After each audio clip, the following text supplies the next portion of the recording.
Sunday po sa mga kapit, namba sa Pilipinas Church. Bago po natin ibisin natin sermon for this Sunday, ay mayroon po gusto mag-testimony dito. Testimony kung anong ginawa ng ating Panginoon sa Kanya itong mga nakarang linggo. Kasi si Janet ata meron ata ng God. Si Janet.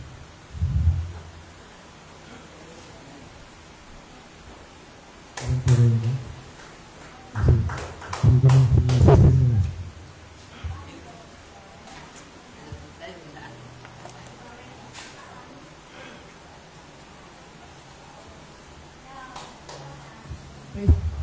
Hello. Praise God. Puri na Panginoon. Salamat sa Lord at ako'y nakarating dito sa pag-ibay sa akin ni Pastora Sierra. Puri na Panginoon at tunay nga ang Diyos ay malaki sa problema natin, malaki sa ating sakit, ano man ang nararanasan natin. Ang maisishare ko lang sa inyo ay talagang ako ay bago maglingkod kay Lord, nararanasan ko na kung saan ako nakikitulog. Kaya may mga dala-dala ko mga pinagbisan ko. 3 gabi ko na hindi muli sa amin doon sa Palmera kasi nangungupahan ako. Dati na ako dito, mga sama ng pastor, si Siopa, si Sio, naninibago nga ako, kaya may mga bagong mukha dito. Panibago tayo siguro plano ni Lord. Nagpapanibago tayo ngayon. Kalimutan na natin yung dati. Sabi nga, huwag natin hanapin ang wala. Yung meron, yung handito. Kaya, puri na Panginoon. At ako'y medyo kagagaling lang ng ubo ko. Pero kahit ako inubo, fight ang laban. Kumikilos, sumalakad. Kasi wala naman sa akin tutulong. Wala namang yung anak ko, 2 lang, nag-asawa na sila. Kaya iniwan na ako. Pero yung isang babae kakakasalang, baka yun yung makakasama ko. Kaya salamat na bless ako rito. At medyo maayos. Sabi nga ng Lord, linisin niya. Tatanggalin ng mga bulok para hindi makahawa. Tatanggalin niya anumang mga kalumihan sa buhay natin. Kaya ako ay nilinis ni Lord. Kaya salamat, ako ay teacher sa mga bata. Kilala ko ni Pastor Sierra. Lahat ng simbahan ng Caloocan, ako ang naging teacher nila. Kaya ang dami kong namimiss na pastor ko. Dahil sabi ko, bakit kaya ako nawalan ng bahay? Kaya ako nawalan ng bahay, may purpose ko ang Lord sa buhay ko. Kaya 3 simbahan na nag-active na ako ay nakapag-graduate ng bata. Yung isa hindi natutuloy, may hadlang. Kaya salamat at talagang patuloy tayong susunod sa kalooban ng Lord. Kaya yung scripture reading natin, hinahanap ko yung memory verse kung binigay ni Lord sa akin. Yung time na talagang may matindi ang ubo ko. Sabi ni Lord sa akin, Holy Spirit, di ka na kasi nagbabasa, di ka na nag-memory verse. Pinaalala sa akin ng Lord, akala ko kalikaan. Awit 59:17. Pupurihin kita. Pupurihin kita. Ikaw ang tagapagtanggol sa sandigan at ikaw ang Diyos na mapagmahal. Mahal po tayo ng Diyos. Kaya tayo narito. Kaya isang challenge sa ating buhay na minsan makarinig tayo mga patotoo na makakuha tayo ng magandang balita at idea. Kaya purihin na Panginoon at pakabuti ni Lord. Kahit ang layo dito, may bumubulong. Uy, inuubo ka. Lalakad ka na naman. Sabi ng mga anak ko, kapatid ko. Kasi kaya ka inuubo lakad ka ng lakad. Bakit? Matutulungan ka ba ng mga simbang pastor mo? Huwag kang maingay. Sabi ko, hindi ka. Hayaan mo lang. Nung nag-graduate po ako ng disciple, ang kantang ito. Salamat, lagi ko itong kinakanta kapag may problema. Ang mga kapatiran ng Caloocan, na isishare ko ang awit na ito.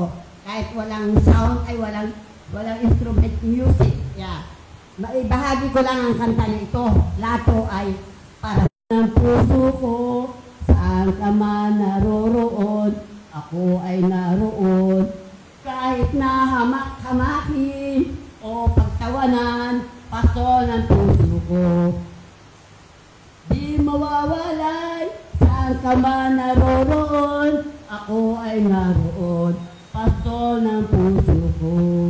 Tanging tinig mo, ang papakinggan ko, pasto ng puso ko. Kahit na hamak-hamakin o pagtawanan, pasto ng puso ko.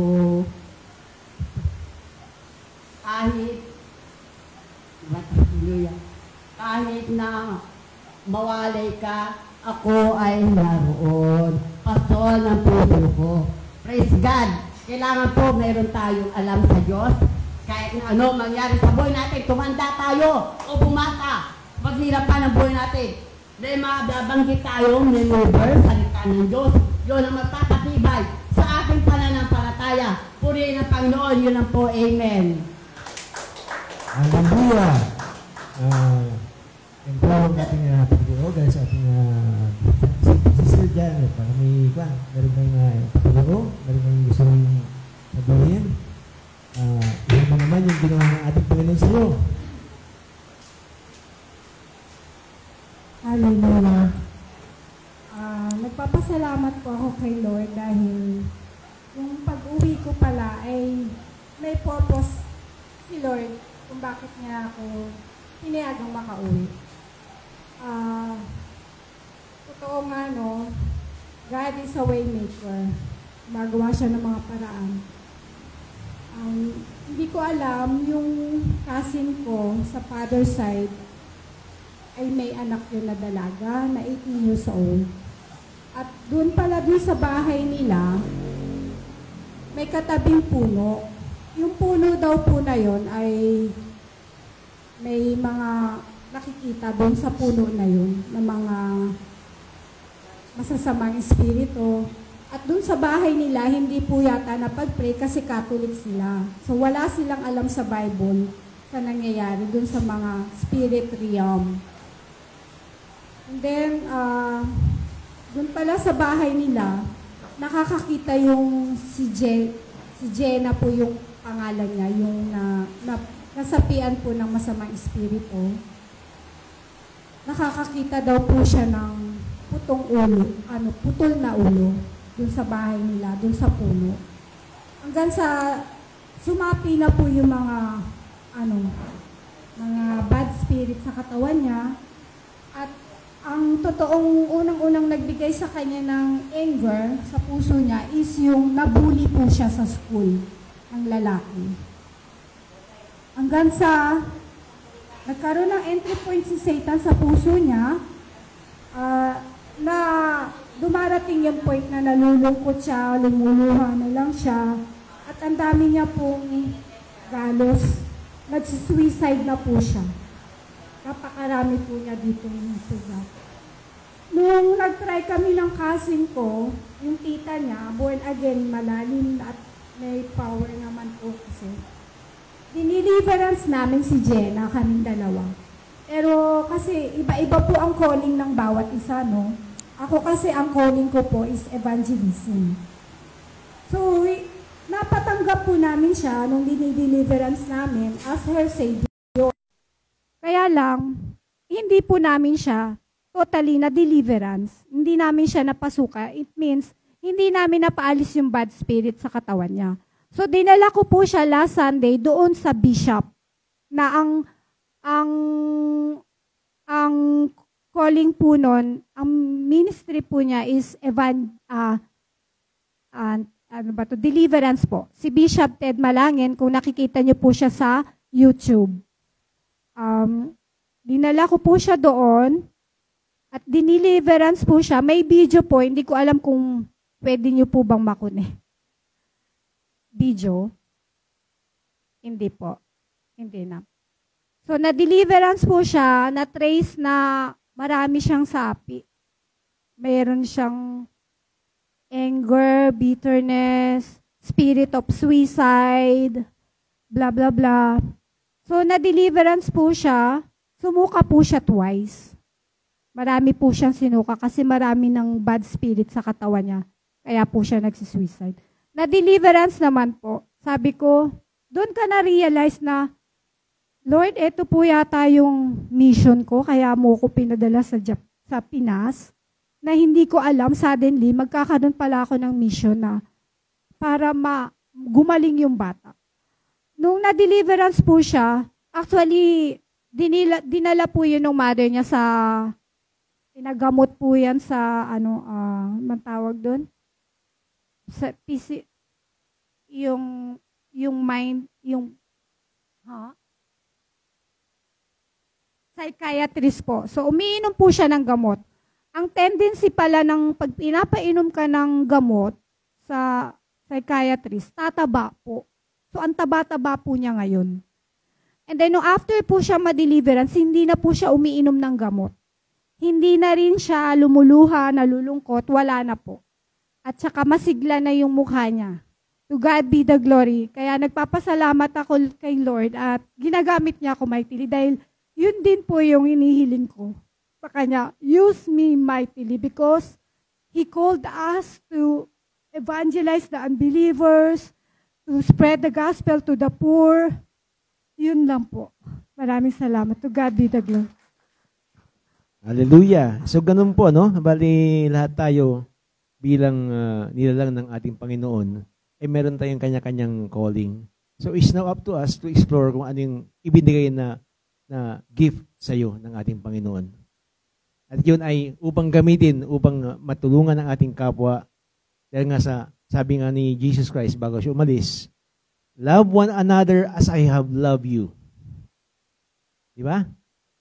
So, magmahalan tayo, tulungan natin ang ating kapwa kung ano nga na maitutulong. Ganun po yun. So, para hindi na kasi medyo late na, I will try to start with my sermon. Yung mga ibang magte-testify ay siguro next week na ulit, ano? Para kwan.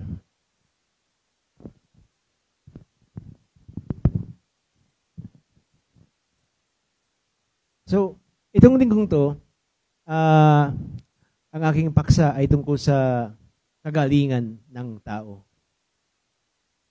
So, binigyan ko befitting siguro na pamagat ng aking sermon ngayon ay, I want to be healed. So, lahat tayo, meron tayong karamdaman. Amen po ba? Sinong walang karamdaman dito? Wala, di ba? Lahat tayo may karamdaman.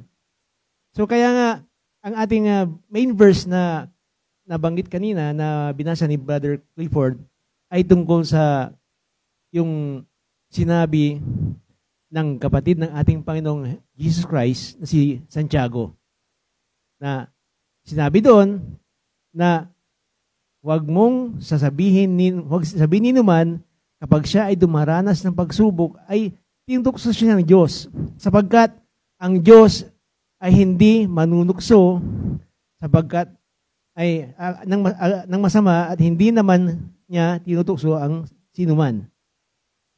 Natutukso ang tao kapag siya ay naakit at nagpatagay sa kanyang sariling pita.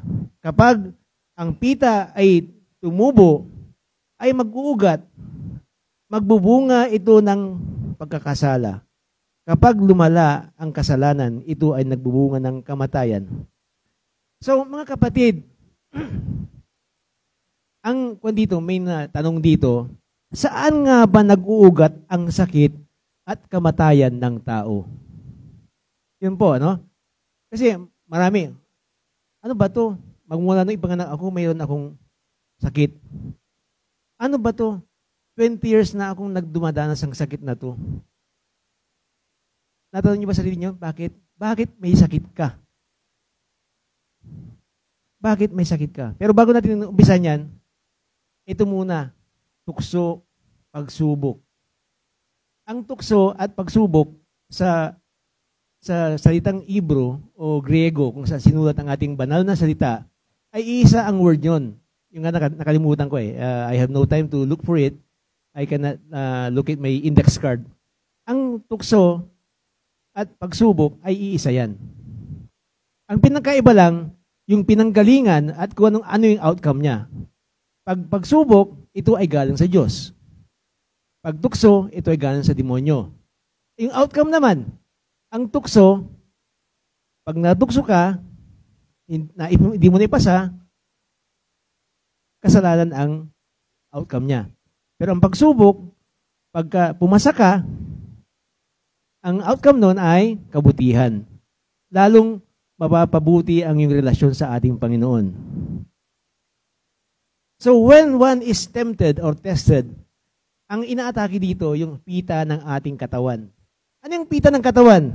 Ito yung lust of the flesh. Ito yung masarap. Uy, maganda. Nakakabusog. Magandang tignan sa mata. So yung mga yun, pag mayroong mga ganun, mga desirable things, yun ay gawan ng dyablo, no? Truly, God created things beautifully. Yung nga lang ginagamit ng dyablo yan para tayo ay matukso. At pag yung tuksong yan, you fall to the temptation, you now fall into sin. And if you fall into sin, sabi sa Romans 6:23, for the wage of sin is death. Kamatayan ang kapalit ng iyong pagkakasala. Kaya nga merong sakit. Hindi naman pwedeng instant na mamatay ka agad, di ba? It's the way of God in punishing people who are sinful. So, gano'n yan, no? Sin. Ibig sabihin, nagkasala ka, magkakasakit ka, hanggang sa mamatay ka.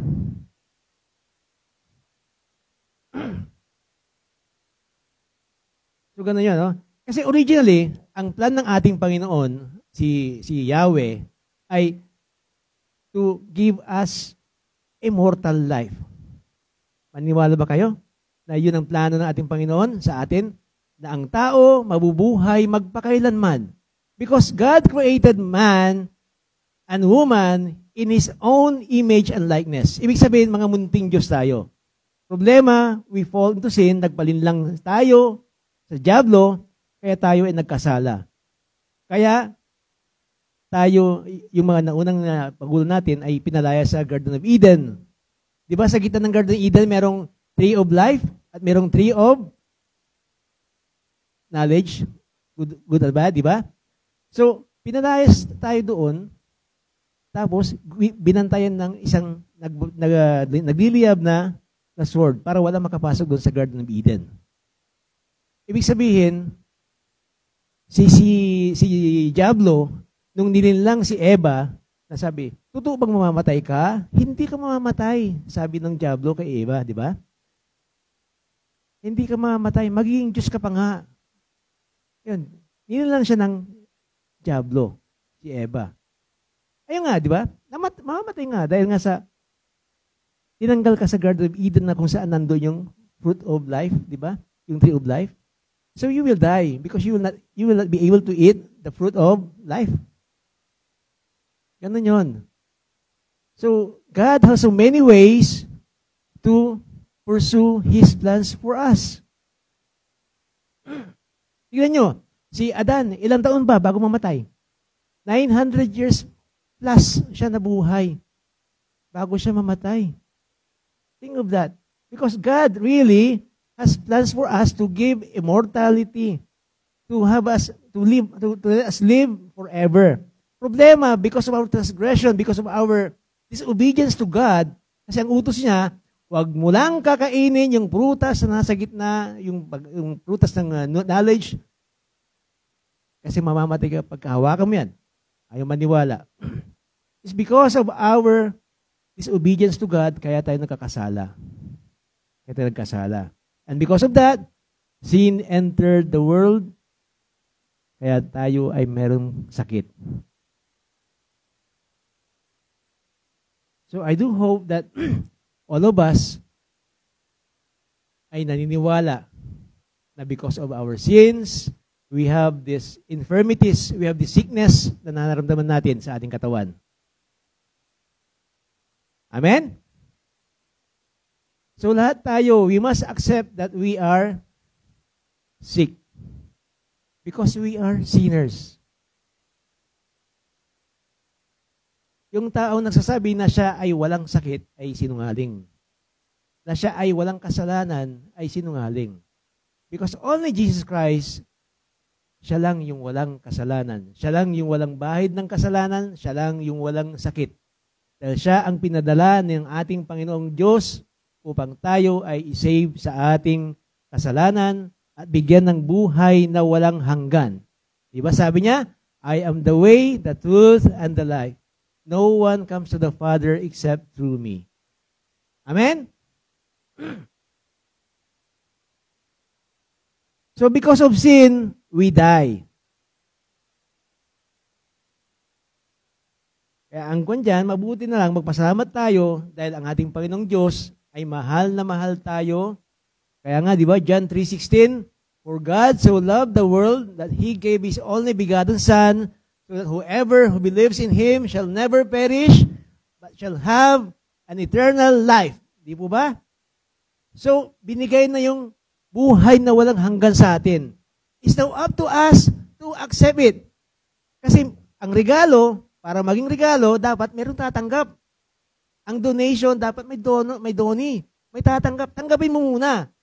Tanggapin natin ang katotohanan na walang paraan ni isang segundo sa heaven, hindi ka makakarating kung hindi mo tatanggapin si Jesus na bilang iyong tagapagligtas.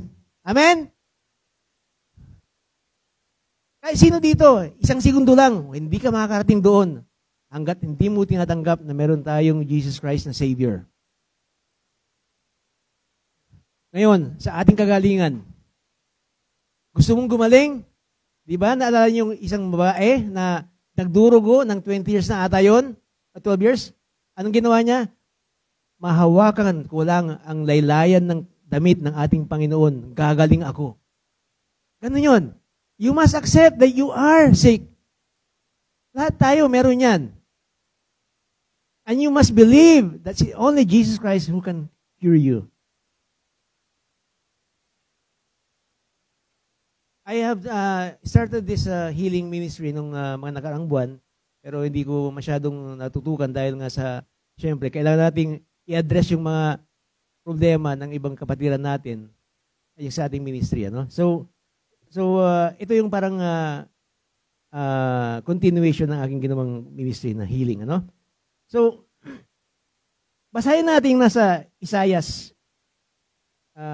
chapter 53, verse 4 to 5.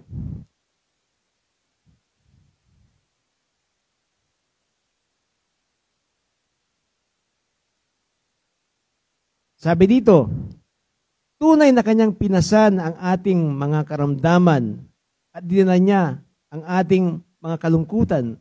Gayon may ating itinuring siya na hinampas, sinaktan ng Diyos at pinahirapan. Ngunit siya ay nasugatan dahil sa ating mga pagsuway. Siya ay binugbog dahil sa ating mga kasalanan. Ipinataw sa kanya ang parusa para sa ating kapayapaan. At sa pamamagitan ng kanyang latay ay gumaling tayo. So ito yung prophecy. Ito yung hula ni Propeta Isaiah. 700 years bago ipinganak si Jesus Christ. Merong plano ng ating Panginoong Diyos na tayo ay bigyan ng pagkakataon na magbago, tanggapin ang grace na ibinigay niya upang tayo ay magkaroon ng buhay na walang hanggan, mawala ang ating mga sakit. So, naniniwala ba kayo sa faith healing? Faith healing, ibig sabihin, naniniwala ka ba na si Jesus Christ, hindi yung mga albularyo, hindi mga ako na, maniwala ka lamang na si Jesus Christ, siya lamang yung magpapagaling sa iyo. Amen? Maniwala ba kayo doon? Supposed to be, maniwala kayo dahil yun ay nasusulat sa ating banal na libro. Na 700 years bago ipanganak si Jesus Christ, sinabi na ni Propeta Isaiah na merong isang tao, merong isang darating na dahil sa kanyang latay, tayo ay gagaling. Dahil siya ay pinahirapan, tayo ay gagaling. Kaya nga, ang fulfillment ay mababasa rin sa Mateo 8:17. Sabi dito, upang matupad ang sinabi sa pamamagitan ni Propeta Isaiah, kinuha niya ang ating mga sakit at pinagaan niya ang ating karamdaman. Amen? So, hindi ka pa pinapanganak, pinagaling ka na ng ating Panginoon. Ngayon, lumalala yung sakit mo, yung karamdaman mo, dahil sa iyong mga kasalanan. Because you do not accept that Jesus Christ is our healer, that Jesus Christ is our Savior.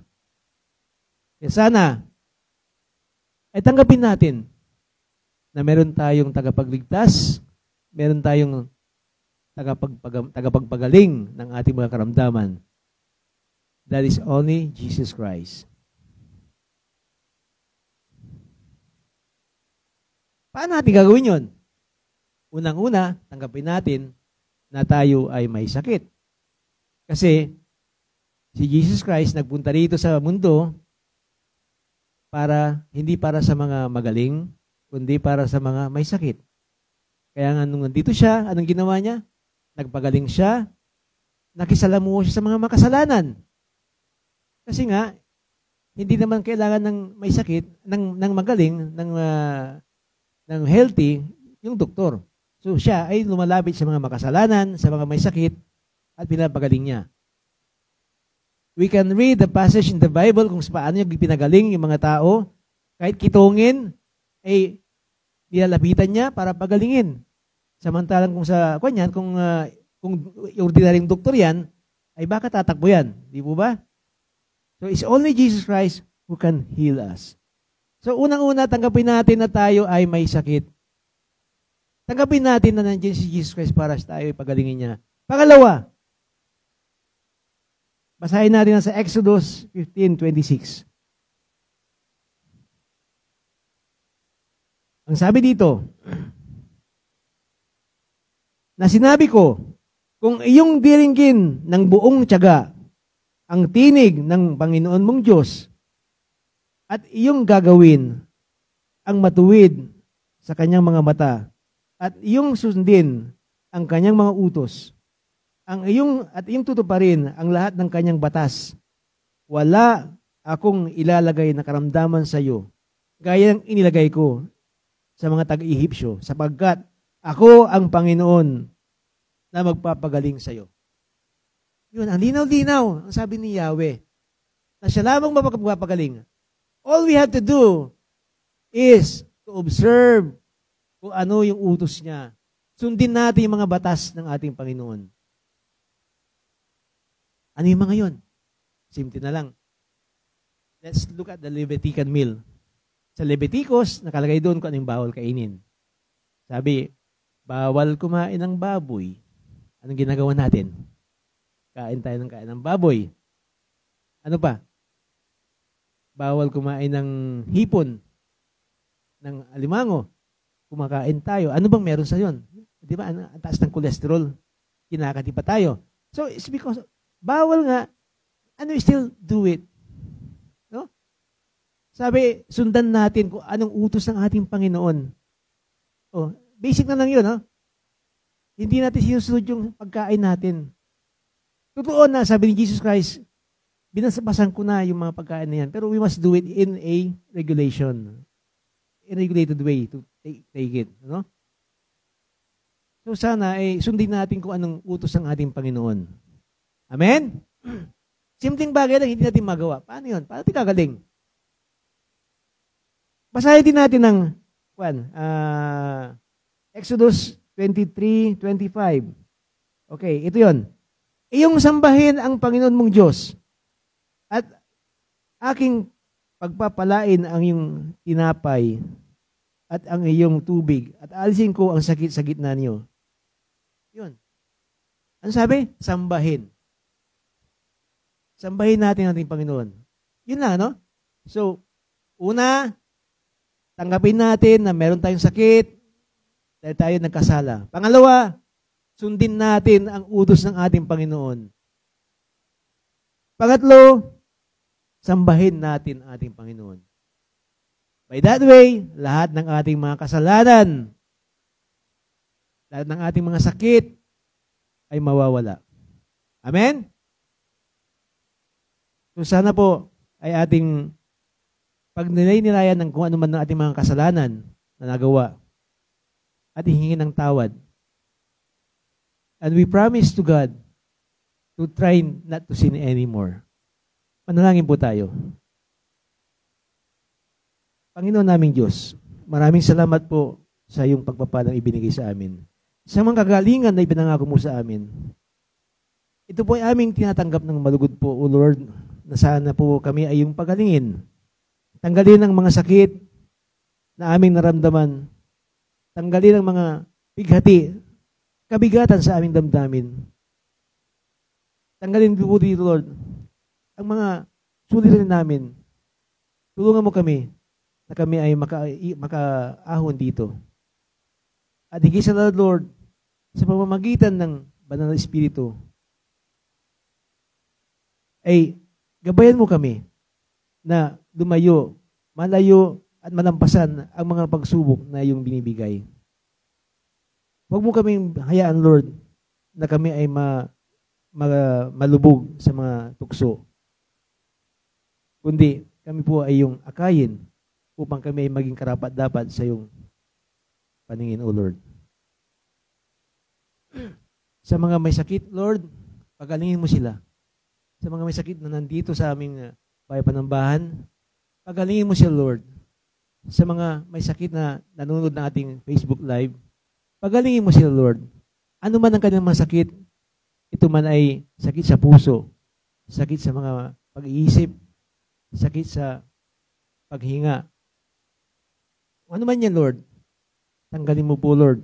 Dahil alam namin na ikaw lamang ang pwede makatanggal ng mga to.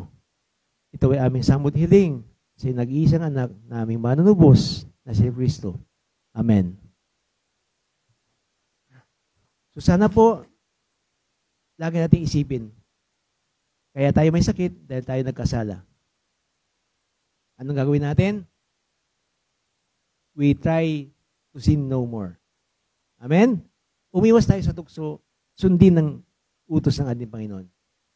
Tayo po ay dadako sa ating exaltation. Tawagin ko si Sister para sa ating exaltation.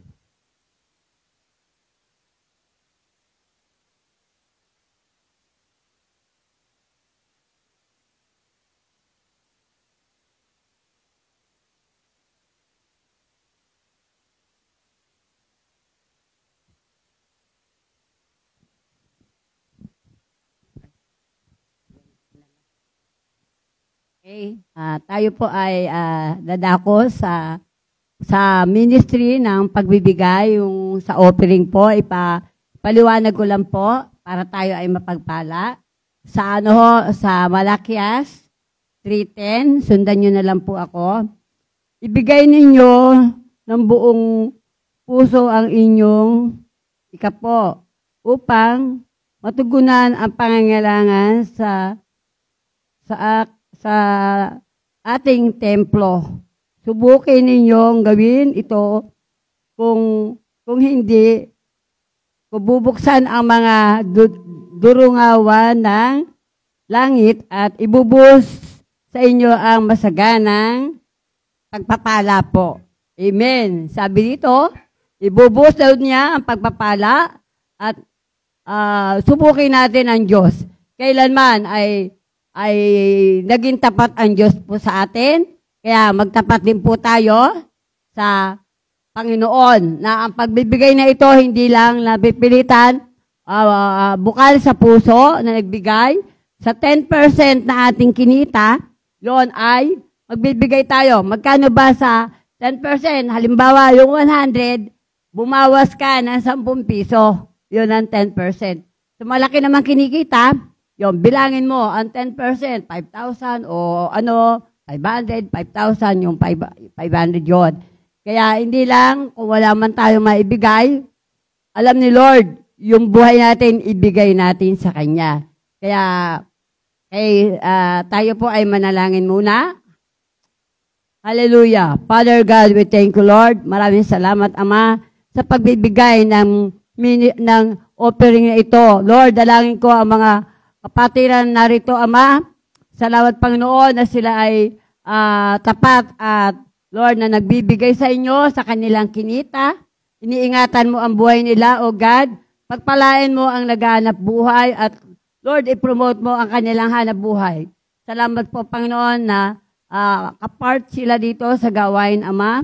Purihin ka at Lord, ang walang trabaho, ibigyan niyo sila ng trabaho para sa susunod na pagbibigay. Lord, makapagbigay sila, Ama. Lord, salamat, Panginoon, magamit ang offering na ito sa iglesia na ito, sa mga humahayo. Salamat, Panginoon, purihin ka. Thank you, Lord, na hindi sa pilitan ang pagbibigay namin, kundi yung kusang loob na talagang, Lord, mahal na mahal ka namin at patuloy, Lord, na kami ay nagbibigay sa inyo. Ibabalik nyo rin to sa amin, Panginoon. Thank you, Lord. Salamat sa pangalan ni Jesus. Amen.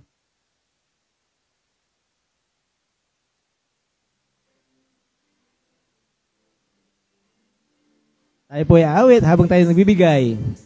Mabigay tayo ng malugalak upang pagpalain tayo ng Panginoon.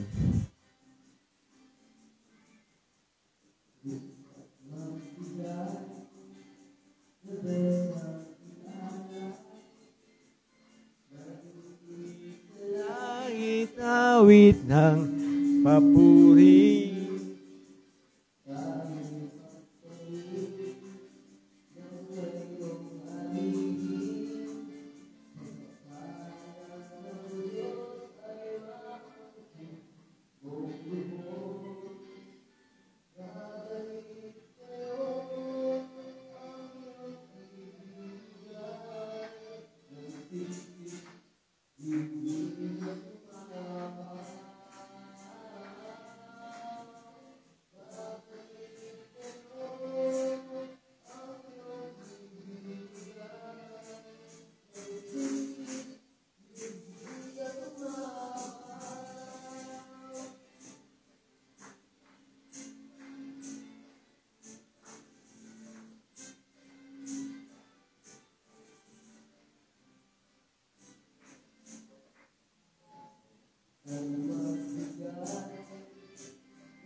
Maraming salamat po, Lord, sa pagpapalang binigay mo sa amin.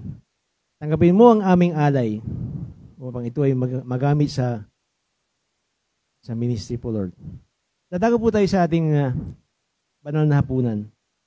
So, ang kabilin-bilinan ng ating Panginoong Hesukristo, tuwing tayo ay magtitipon ay huwag nating kalimutan na magputol-putol ng tinapay at inom sa kopa ng Panginoon. So, yun nga, no? Sabi nga sa yung dating relihiyon natin, do this in memory of me. Always. Di po ba? Ano yung ating aalalahanin? Unang-una, aalalahanin natin ang ginawa ng ating Panginoong Jesus na nagpapako sa krus ng Kalbaryo upang tayo ay maluwas sa ating mga kasalanan. Ikalawa, upang alalahanin natin na siya ay muling babalik. Pag bumalik si Jesus Christ, handa na ba kayong harapin siya? Tatanungin kanya, anong ginawa mo sa iyong kapatid Anong sasagot mo? So dapat po, tayo ay handang-handa na humarap sa ating Panginoon. Dahil yung pagbalik niya yun na yung judgment day. So we must always be ready na humarap sa Kanya. Paano kung bukas, umamaya, nandiyan si Jesus Christ, ano gagawin nyo? Baka mamatay kayo sa takot. Di po ba? So, magmula ngayon, siguro hanggang sa mga susunod na araw ng inyong buhay, ay gawin natin na gumawa tayo ng mabuti para sa ating kapwa. While truly, yung paggawa ng mabuti ay hindi passport para ikaw mapunta sa heaven. Dahil nga sinabi sa Ephesians, na it is by grace of God, kaya tayo magkakaroon ng buhay na walang hanggan. Hindi yung ating deeds. Kasi pag yung deeds ang ating basihan, pwede ka magyabang sa harap ng Panginoon na sabi mo, ay Lord, ang bait-bait ko, kunin mo na ako sa langit. No. It's only through the grace of God, through Jesus Christ, kaya tayo mapupunta sa langit. Wala nino man ang makakarating sa langit na dahil sa kanyang good deeds. We must accept that we have Jesus Christ who can save us. Amen? Ang sino mang kumakain ng tinapay at uminom sa kopa ng Panginoon sa parang hindi nararapat ay nagkakasala ng sumpa sa kanyang sarili. Kaya dapat, bago tayo mag-partake ng the Lord's Supper, ay we must examine ourselves and pray to God. We ask forgiveness sa ating mga nagawa sa ating sarili, sa nagawa natin sa ating kapwa, sa nagawa natin sa laban sa batas ng Diyos. Ihingi natin ang tawad to bago tayo mag-partake ng Lord's Supper. Kaya nga, sa pag di mo ginawa yon, ay gumagawa ka ng isa pang pagkakasala. Amen? So habang tayo ay nagdadasal, tayo ay aawit,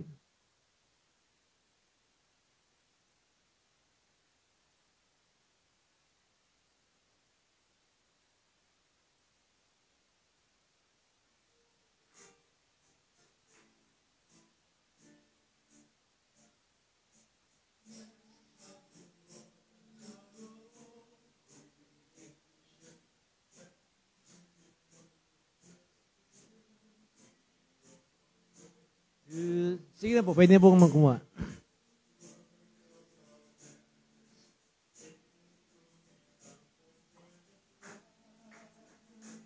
Blessed be God, blessed be God. Amen.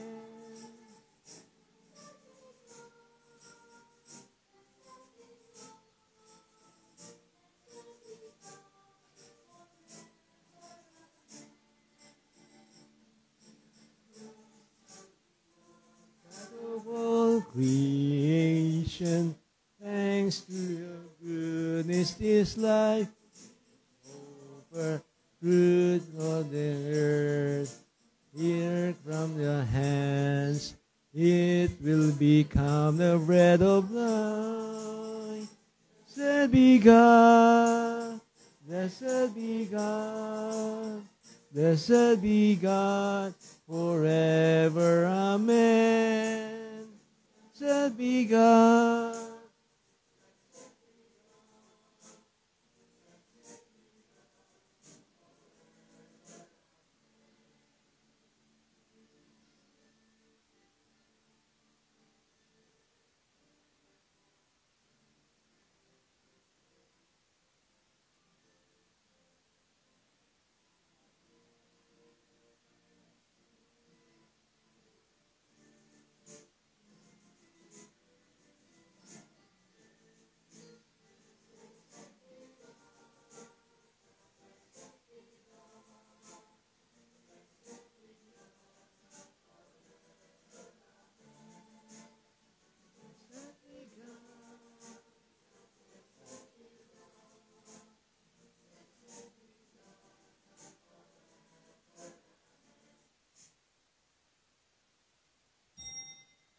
Noong gabing siya'y pinagkaluno, ang Panginoong Jesus ay dumampot ng tinapay.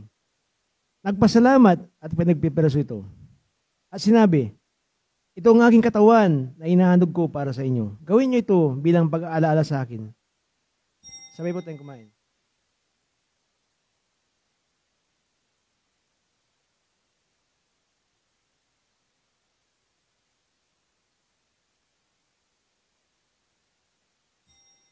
Matapos maghapunan, dumampo din siya ng kopa at sinabi, ang kopang ito ay ang bagong tipan ng Diyos na pinagtibay ng aking dugo. Tuwing inumin niyo ito, gawin niyo ito bilang pag-aalaala sa akin. Sapagkat tuwing kakain kayo ng tinapay na ito at iinom sa kopang ito, ipinapahayag ninyo ang kamatayan ng Panginoon hanggang sa kanyang muling pagparito. Sabay po tayong uminom.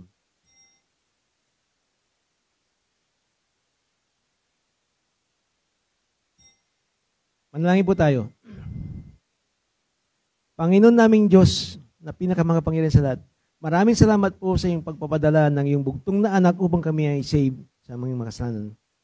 Panginoong Jesus, maraming salamat po sa napakadakila mong ginawa na kami ay iluwas sa aming mga kasalanan. Tunay nga ikaw ay dakila, Panginoon. Gabayan mo kami palagi sa aming pang-araw-araw upang kami lumakad ng matuwid, ng karapat-dapat sa iyong harapan, O Lord. Amen.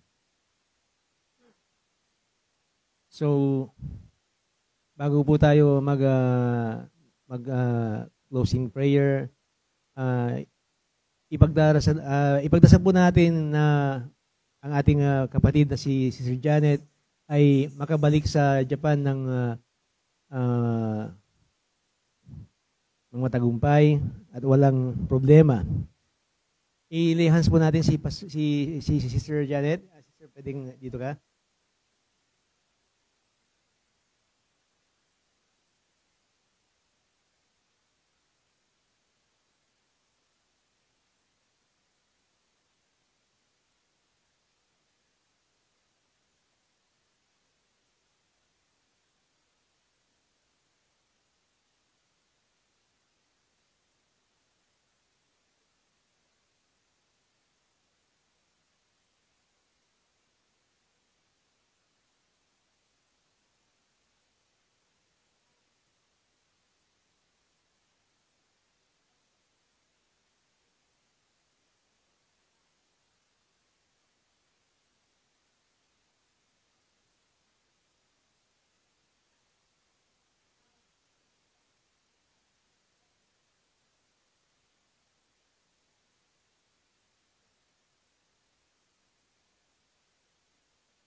Maraming salamat, Lord, sa buhay ni Mrs. Janet.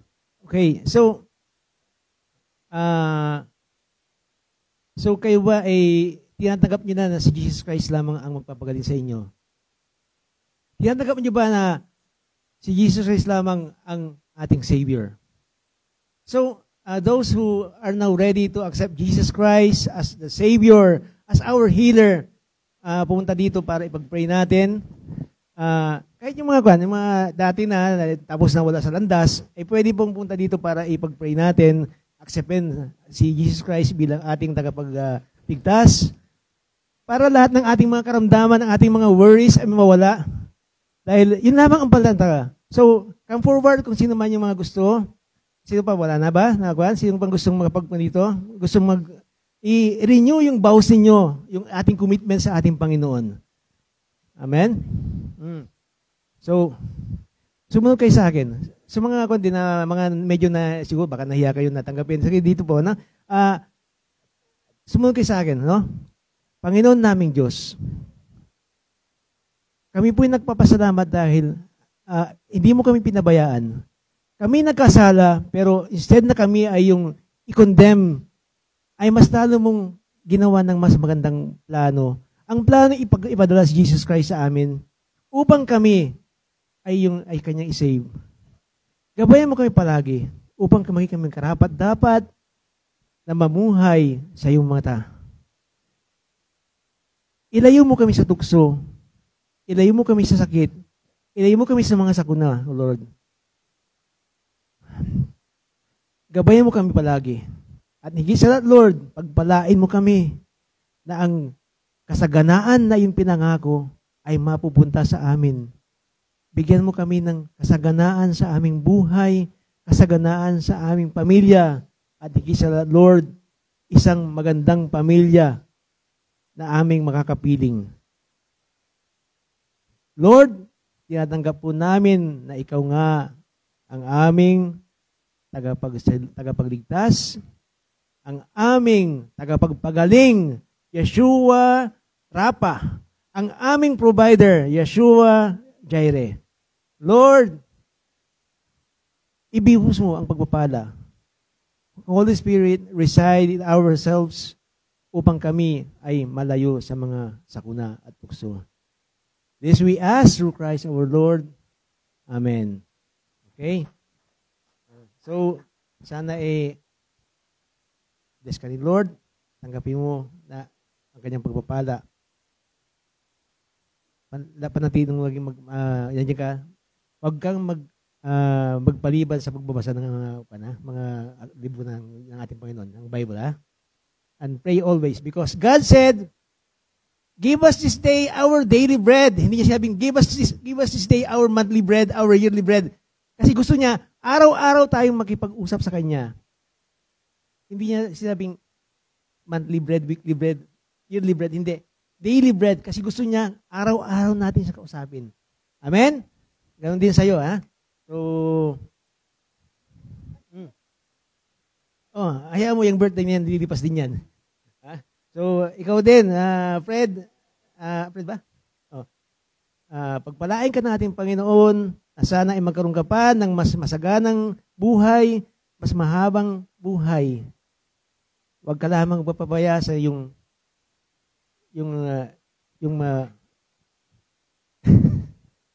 mayayang birthday, lilipas din yan, no? So, yan, no? Lagi kang magbasa ng Biblia. Importante. Magdasal palagi. Para yung mga kasalanan, mga kasakit natin, mawawala yan. Ito testimony ko. Dati, high blood ako. Nagme-maintenance ako. 1 year na hindi ako uminom ng gamot. It's because I repented for my sins, I asked forgiveness, and I tried my best. Hindi naman, lahat tayo nagkakasala naman eh. I tried my best not to sin anymore. Iwasan natin magkasala. Pagagaling ka ng ating Panginoon. Amen? Wala na. Hindi na ako nagme-maintenance. Actually, pwede kong tanggalin to eh. Nakaka na ako. Ano? It's because God healed me. Yes. Janet. Si Janet. May ikon ka? May testimony ka? May, okay. So, ganun, no? So, repent for our sins kung gusto mong gumaling ka. Pwede kong tanggalin to. Yung nga lang kasi, medyo madilim pag wala to. No? Pero, nakakabasa na ako. Dati hindi ako makabasa talaga. And wala nang maintenance na lasartan kasi nga pinagaling na ako ni Jesus. So I do hope that lahat tayo maka-experience ng kagalingan. All we have to do is repent for our sins. Try not to sin anymore. Try, ha? Hindi ko nang sabing huwag na magkasala kasi tao lamang tayo. Nagkasala tayo, nagkasala ka, lagi kang magsisi. Yun lamang yun. No? para tayo paggalingin ng ating Panginoon. Amen? Okay, so palakpakan po tayo sa buhay ng dalawa ating kapatid. Okay, so balik na po kayo sa kwan. Okay, let's go to our closing prayer. Pastora, may announcement ba? Itong announcement pala, no? We will be having our visitor from Korea this coming November, first week ng November. Meron tayong mga visitors na galing Korea. So, sana maghanda tayo ng awitin o sayaw para ma-amuse naman sila. We offer it to the Lord. At the same time, ma-amuse natin ating mga bisita, no? Para ma-bless naman sila. At baka bigyan tayo ng blessing din, di ba? So, yun, bali yun ang announcement natin. We have the visitor from Korea. Tayo po'y tumayo sa ating panalangin.